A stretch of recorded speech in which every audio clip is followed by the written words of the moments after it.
சர்ச்சையில் சிக்கியுள்ள சொற்பொழிவாளர் மகாவிஷ்ணு அரசு பள்ளியில் நிகழ்ச்சி நடத்துவதற்கு முன் பள்ளியின் தலைமை ஆசிரியரிடம் பேசிய வீடியோ காட்சி வெளியாகியுள்ளது. முதலில் அதனை பார்க்கலாம்.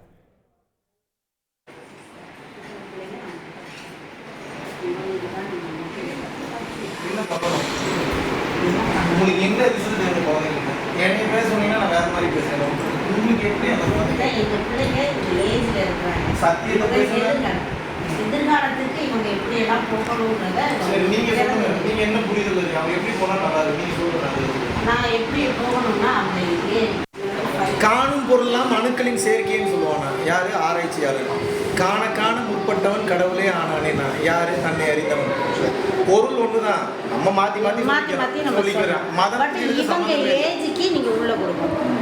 இவங்க ஏஜுக்கு நீங்க பிள்ளைங்கள மனசு இது கன்சிக்யூட்டிவா காணும்.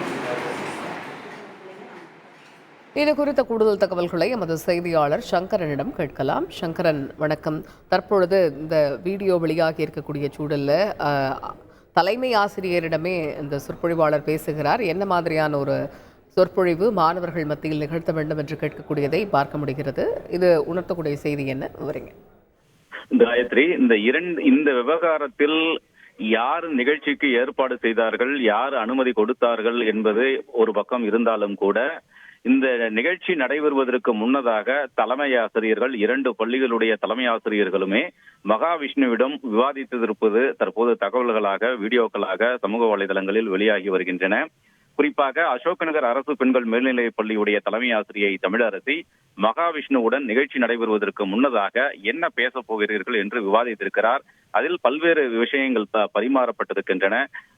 மகாவிஷ்ணு பேசும்போது காணும் பொருள் எல்லாம் என்பது ஆராய்ச்சியாளர்களுடைய கூற்று, கருத்து என்றும், அதுவே காண முற்பட்டவன் கடவுளே ஆனான், அதாவது தன்னைத்தானே காண முற்பட்டவன் கடவுளானான், இரண்டும் ஒரே கருத்துக்கள் தான், ஆனால் சொல்லக்கூடிய விதங்கள் தான் வேறு மாதிரியாக இருக்கின்றன என்ற ஒரு கருத்தை மகாவிஷ்ணு தெரிவித்திருக்கிறார்.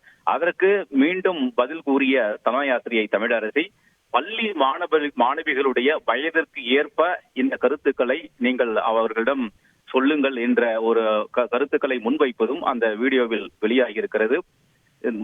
அதாவது அனுபவம் வாய்ந்த தலைமை ஆசிரியர்கள் ஒருவர் என்ன என்பதை முன்கூட்டியே அறிந்து கொள்ள முடியும்.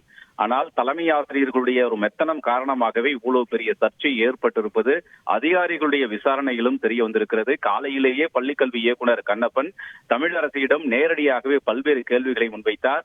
அவர் என்ன பேச போகிறார், எப்படி பேச போகிறார் என்பதை முன்கூட்டியே நீங்கள் முழுமையாக அந்த விவரங்களை எல்லாம் எழுத்துப்பூர்வமாக பெற்றிருக்க வேண்டும். அது போன்று செய்தீர்களா இல்லையா என்றெல்லாம் பல்வேறு கேள்விகளை தலைமை ஆசிரியரிடம் முன்வைத்தார். ஆனால் ஆன்மீகம் குறித்து நான் பேச மாட்டேன், மதம் குறித்து பேச மாட்டேன் என்றெல்லாம் அவர் சொன்னார். அது போன்று பேசவில்லை என்றும் மழுப்பலாக இயக்குநரிடம் தமிழரசி சமாளித்திருக்கக்கூடிய நிலையில் தற்போது இந்த விவரங்கள் எல்லாம் சமூக வலைதளங்களில் வெளியாகி பரபரப்பை ஏற்படுத்தி வருகிறது. காயத்ரி, தகவல்களுக்கு நன்றி. சங்கர்,